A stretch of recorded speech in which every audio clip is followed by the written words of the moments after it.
일단 혜원이는 집에서 약속 장소까지 가는데 시속 5km로 걸어가면 약속 시간보다 13분 늦게 도착한대요. 거기 집이 있고요. 어떤 장소가 있어요. 여기서부터 여기까지 정해진 시간 안에 도착을 해야 돼요. 그 정해진 시간을 T라고 한번 놔둘게요. 시속 5km로 가면 13분이 늦는다. 그리고 시속 60km로 가면요 20분 일찍 도착한다. 첫 번째, 여기 지금 바로 단위를 바꿔야 될 게 보여요. 시속이고 여기는 분이죠. 마찬가지로 시속이고 분이죠. 우리가 간단하게 시간 단위로 바꿔볼게요. 시속 5km로 간다면 몇 시간? 60분에 13시간만큼 늦는다. 자, 시속 60km로 간다면 60분에 20시간이라는 단위를 놓치면서 이렇게 표현을 할 수가 있겠죠. 근데 내가 아까 정확하게 정해진 시간이 있을 거고 그걸 기준으로 얘는 13분 늦고 20분을 일찍 도착한다고 하는 거죠. 그러면 우리가 저 T를 원래 걸려야 되는 시간이라고 놓는다면 시속 5km로 갈 때 60분에 13시간이 늦죠. 그쵸? 시속 5km/h로 갈 때 걸리는 시간에서 60분에 13시간을 빼야 원래 제 시간에 도착할 수 있는 그때 걸리는 시간 T가 나오겠죠. 마찬가지로 시속 60km/h로 갈 때 마찬가지로 걸리는 시간은 60분에 20시간 일찍 도착하니까 얘가 원래 걸리는 시간보다 짧은 거잖아요. 그럼 반대로 60분에 20시간을 더해주면 원래 걸리는 시간 T 기준이 나온다. 근데 우리가 여기서 하나 더 이용을 해야 될 게 뭐냐면 여기서부터 여기까지 거리야. 그쵸? 시속은 정확하게 나와 있고 근데 부족한 정보는 거리와 정확한 시간이야. 근데 시간에 대한 정보가 약간이라도 있다면 그리고 문제 마지막에 거리를 구하라고 한다면 이를 X로 놓고 시작을 하면 정말 좋아요. 이렇게 썼던 한글 문장을 Xkm라는 거리를 이용해서 식을 한번 세워보자고. 자, Xkm를 5km/h로 간다면 걸리는 시간은 5분의 X가 되겠고요. 그 다음에 60분의 13만큼을 빼주는 식으로 바뀌겠죠. 그 다음에 밑에도 마찬가지로 Xkm를 60km/h로 갈 때 60분에 20시간 일찍 도착했다고 하니까 얘네 둘이 같은 시간이라고 지금 식을 맞춰 써준 거예요. 그럼 지금 딱 보이네. 모든 항이 지금 60 바로 곱해서 계산해주고 싶지 않나요? 자, 모든 항이 60을 곱하게 되면요 여기는 12x-13 x 플러스 20 이렇게 될 거고요. 그리고 x를 1로 넘기고 마이너스 13을 1로 넘기면 11x는 33 따라서 x는 3입니다. 누가? 집에서부터 장소까지의 거리가. 볼게요. 집에서 2km 떨어진 학교까지 동생은 자전거를 타고 형 걸어가기로 했어요. 동시에 출발했을 때 걸린 시간과 이동한 거리 사이의 관계를 그래프로 나타낸 거예요. 동생이 학교에 도착한 지 몇 분 뒤에 형이 도착하는지 시간을 구해달래요. 여기서도 단위를 먼저 한번 파악을 해야 돼요. 자, 여기는 미터라고 되어 있고요. 여기는 분이라고 되어 있어요. 그리고 문제에서 원하는 거는 몇 분 후에 라고 아예 단위를 정해줬어. 그러면 우리가 분이랑 미터가 보이니까 얘를 2000m로 바꿔준 다음에 이 안에서 계산을 해보자는 거예요. 이 그래프가 특히 의미하는 것을 바로 알아챘으면 좋겠는데 가로는 시간이 1, 2, 3, 4, 5분, 6분, 7분 이렇게 늘어나고 있거든요. 근데 한번 내가 3분일 때 지금 위치를 한번 찍어볼게요. 얘가 동생의 그래프죠. 동생의 그래프. 같은 시간 3분을 가는데도 동생은 얼만큼? 300m를 갈 수 있어요. 맞아요. 3분 동안 300m를 갈 수 있다. 3분 동안 300m를 갈 수 있다. 얘보다 경사가 가파르죠. 그쵸? 얘도 한번 확인해 볼게요. 여기 형은 3분 동안 얼마큼밖에 못 가. 정확히 아직 구해보진 않았지만 동생보다 당연히 적은 거리만큼 이동을 했겠죠. 그러면 우리가 지금 여기서 파악해야 되는 건 뭐냐면 속력이에요, 속력. 저 좌표를 이용해서 속력을 구하라는 건데 3분이 지나면 몇 미터? 300m를 갈 수 있대요. 그러면 1분당 몇 미터? 100m를 갈 수 있다는 분속이 나옵니다. 그 다음에 형은 요 좌표를 통해 알 수 있어요. 요 부분은 5,200이기 때문에 형은 5분 동안 200m를 갈 수 있다는 것을 해석해줘야 되고, 그러면 5분 동안 200m니까 1분 동안은 40m를 갈 수 있는 거네. 속력 다 나왔네. 무슨 소리라고? 여기는 100m per 분이라고. 여기는 40m per 분이라고. 자, 속력이 나왔어. 그리고 전체 거리 나왔어, 안 나왔어? 2000m 나와 있죠. 따라서 동생이 학교까지 가는데 걸리는 시간을 구하자면 2000을 나눠야겠죠. 속력으로. 아, 그러면 동생은 20분 정도 걸리겠다. 그 다음에 형은요, 분속 40으로 가고 있죠. 얼마큼을? 2000m. 그럼 여기는 50분 걸린다고 할 수가 있어요. 조수의 차는 30분이기 때문에 동생이 30분 먼저 도착하는 게 됩니다. 지금 13번도 빨간색으로 설명이 되어 있는데 한번 볼게요.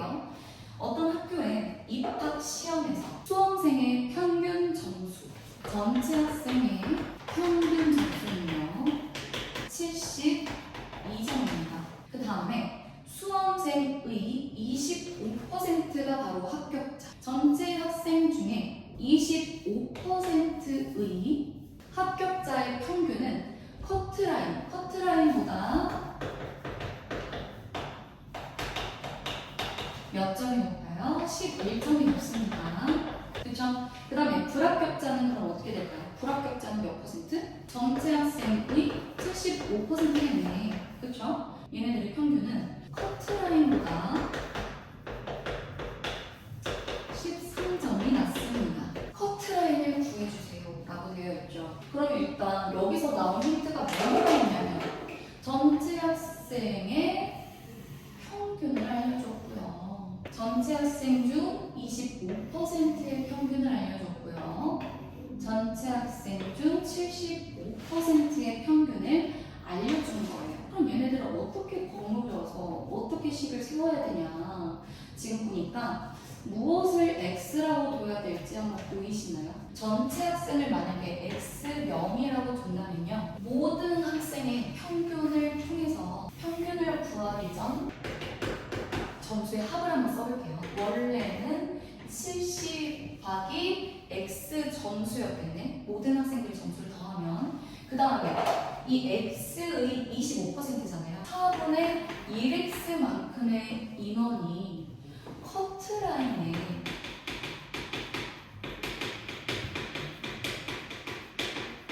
11점만큼 더해진 숫자를 곱했을 때 이 25%에 해당하는 학생들의 점수 합이 나오겠죠? 마찬가지로 여기는 나머지 4분의 3x니까 커트라인 빼기 13점이 바로 이 친구들의 점수 합이라고 볼 수 있을 것 같아요. 모든 학생의 점수의 합은요, 이 25%에 해당되는 점수 그리고 75%에 해당되는 점수의 합과 같겠죠.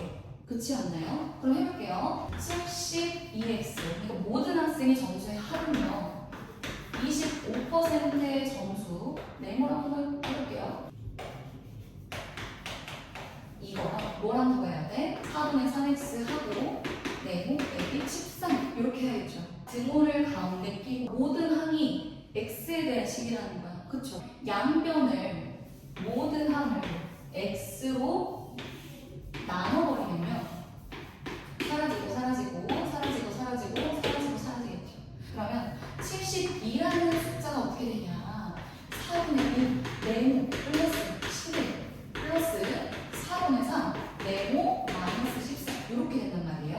그러면 우리가 네모를 구하면 되지 않을까요? 자, 4분의 1 네모랑 4분의 3 네모를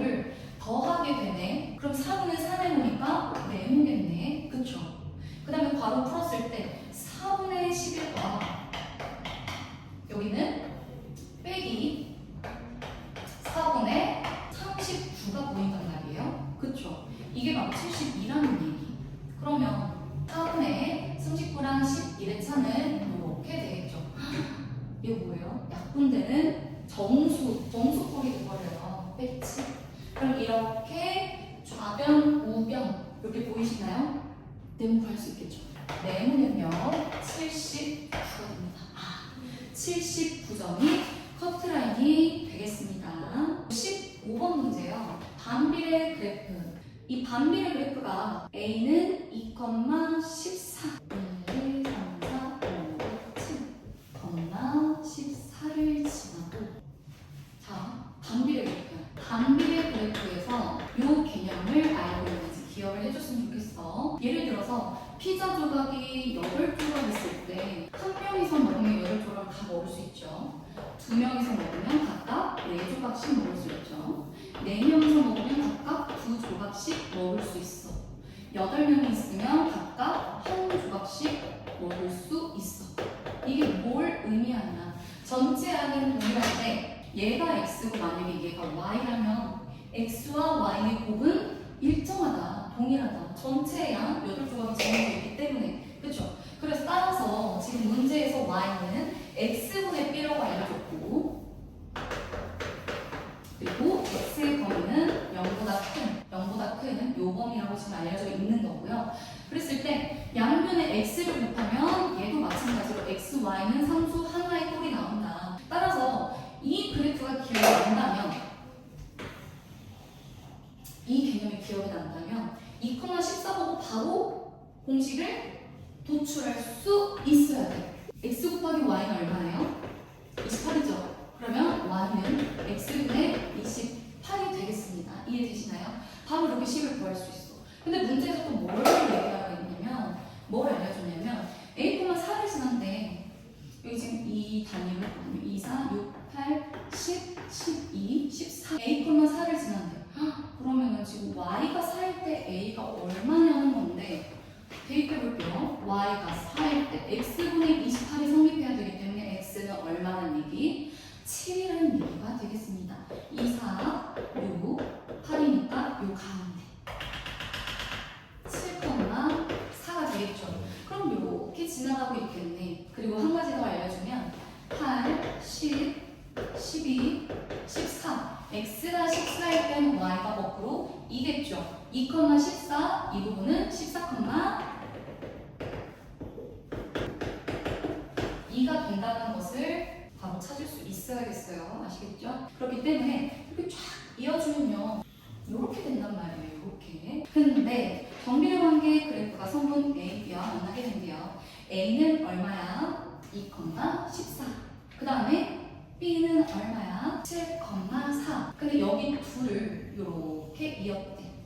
B 이렇게 둘을 이었어. 근데 Y는 KX 그래프가 옆으로 만난대. Y는 KX면 정비례 관계겠죠. Y는 KX 이렇게 생겼을 수도 있고 뭐 이렇게 우하향으로 생겼을 수도 있어. 이 A와 B, 성분 A, B와 만난다는 건 무슨 말일까? 요게 기억이 나야 돼요. Y는 KX라는 정비례 관계 그래프는요 무조건 원점을 지나고 있으면서 이렇게 그 시계처럼 여기에 붙어서 이렇게 돌아가고 있을 거란 말이야. 돌아가다가 어디에 딱 걸려야 되냐? A, B랑 만나는 구간이 있죠. 여기 딱 이렇게 걸려야 돼. 안 걸리는 구간이 있죠. 안 걸리는 구간이 어디냐면 아래입니다. 우리 안 해도 돼. 그러지 않겠어요? 그쵸? 이거 기울기라는 이 K값, 상수라는 애는 X분의 Y이기 때문에 이 B를 지날 때 그러니까 성분 A, B의 끝점을 지날 때 K값이 얼마죠? 7분의 4가 되겠죠. 그 다음에 이렇게 올라가면 7분의 4보다 클까요? 안 클까요? 크겠죠. 7분의 4보다 커져. 점점 커져. 근데 어디까지 가야 돼? 2,14까지 가야 돼. 왜냐면 2,14 말고 더 위로 이렇게 그래프가 올라가 버리면요. 성분 A, B와 걸쳐서 만날 수가 없어요. 그쵸? 성과선이 교차해야 되니까. 이때는 x분의 y이기 때문에 2분의 14, 즉 7이 됩니다. 그럼 k값의 범위가 어떻게 된다고요? b를 지날 때부터 지날 때까지 요 사이의 범위가 바로 K 값의 범위가 되는 거예요. 그래프 이해가 됐다면 바로 이 답을 써볼게요. K는요 7분의 4보다 크거나 같고 7보다 작거나 같아야 된다고 나오게 됩니다. 이거는 굉장히 중요한 문제인데 지금 중2-1 기말고사 범위이기 때문에 지금 이거 굉장히 잘 익혀주면 엄청 효율적이에요. 민재가 알아야 될 포인트는 뭐냐? 첫 번째, 정비례, 반비례, 그래프 꼴을 알고 있느냐?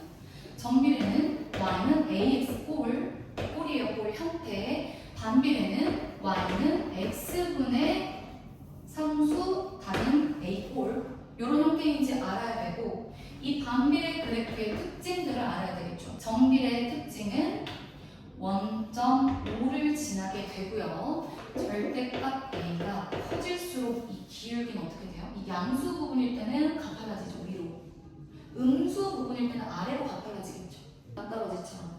근데 절대값이 작을수록 얘는 누울 거 아니야. 어디에 가까워져요? x축에 가까워진다. 여기서도 마찬가지로 절대값이 작아지면 x축에 가까워진다. 반비례는 x, y는 a 요 특징 때문에 좌표 하나만 나와도 이 a 값을 바로 구할 수가 있다. 이거 기억해 주시면 좋을 것 같고요. 그리고 요 안에서 선생님이 기울기가 이렇게 변화한다고 했잖아요. 이 범위에서 우리가 앞에 평면 도형에서 선과 선이 교차하는 곳을 교점이라고 했잖아요. 그렇죠? 그 교점이 A와 B 사이에서 이루어져야 된다는 얘기야. 이 그래프에 K 값으로부터 점점 커져도 딱 여기까지밖에 못 커진다는 거야. 그 다음에는 얘랑 교점 생기니 안 생겨요. 요것들을 확실하게 기억을 하고 문제 접근을 하면 굉장히 좋겠습니다. 16번은요. 혹시 이걸 알고 있는지 선생님이 한번 내봤어.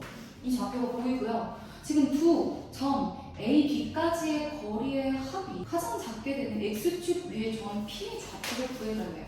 여기 임의의 점 P가 있는데 X축 위에 있다고 했으니까 A에서 P점까지 갔다가 B까지 가는 요 거리를 합했을 때 가장 짧아야 되는데 그럼 이건 도대체 무슨 말일까? 요거를 파악하는 방법은 얘를 여기다가 선대칭 한번 밑으로 내려보는 거거든요. 자, 선대칭으로 X축을 대칭축으로 만들어주고 요 아래에 이니의 정 B를 나갔어요. 그럼 여기 6,-6이겠죠. 그랬을 때 저 노란색 이 선이요 정확하게 이렇게 대칭이 되겠죠.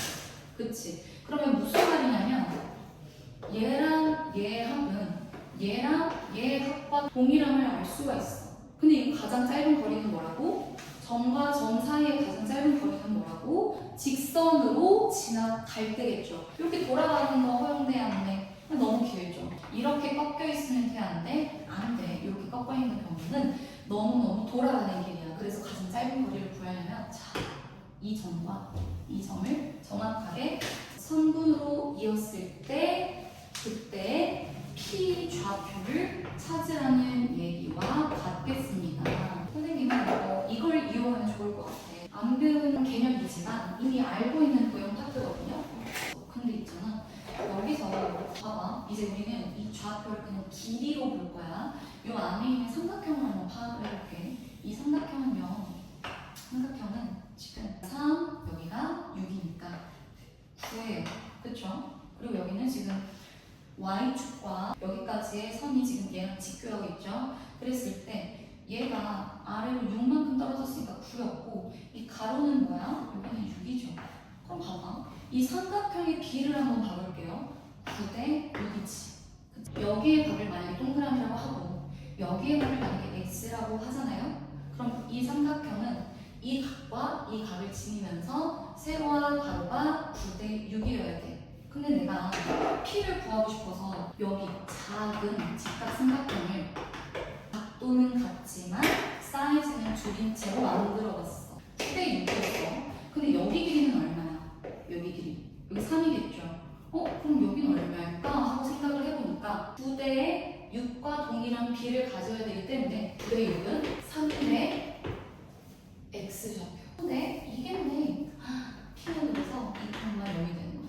이 길이가 2가 되기 때문에 이거는 중 2-2 발문에서 나오는 대표적인 유형이긴 한데요. 근데 도형에 대한 어느 정도 감이 있다면 이 정도는 추론에서도 풀 수 있는 문제입니다. 그래서 저기의 키포인트는 뭐냐? 대칭하는 거. 또는 A를 대칭해도 되겠죠? 그렇죠? 그리고 무조건 반듯한 선분을 이어서 P 좌표를 찾아야 되는 거. 이렇게 포인트로 잡아볼 수 있겠어요. 그 다음에 뒤에 세 문제가 안 풀어져 있어가지고 8번 보니까 정육면체를 세 모서리에 중점으로 지나는 평면으로 모두 잘랐어. 그리고 남는 부분에 부피를 구하래. 그럼 나라면 자 봐봐요. 정육면체가 있고 이 이체 도형이니까 좀 헷갈릴 수 있어. 근데 봐봐요. 각 모서리에 중점을 이렇게 연결해가지고 다 깎아냈다 생각해봐. 요런 애들을 걷어내겠죠. 그치? 근데 요런 애들이 지금 하나, 둘, 셋, 네 개가 있고 밑에 지금 하나, 둘, 셋, 네 개 이렇게 땡 둘러서 있을 거란 말이야. 그렇죠? 옆에 이렇게 꼭지점 부분을 깎은 거지. 그러면 총 몇 개? 8개. 8개야. 그럼 지금 문제에서 알려준 게 뭐냐? 문제에서 알려준 게 뭐냐면 이 정육면체의 각 모서리가 지금 888이죠. 그쵸? 그럼 얘는 구해야 되니까 이렇게 구해볼게요.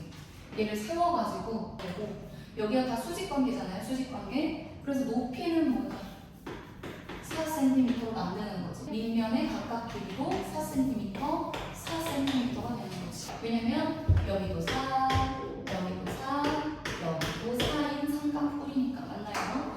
그래서 3분의 1 곱하기 밑면의 넓이 곱하기 높이인데 얘가 총 몇 개라고? 8개라고. 그렇죠? 그러면 약분 빨리 해버리고 하나, 둘, 셋, 넷 3분의 4의 4제곱이 될 텐데 4의 4제곱은 2의 8제곱과 같고요. 얼마게요? 그러면 원래 888을 곱하면 512라는 부피가 나오는데 여기서 3분의 256을 빼주면 된다는 얘기야. 분모 통분하면 3을 이렇게 곱해주게 되면요.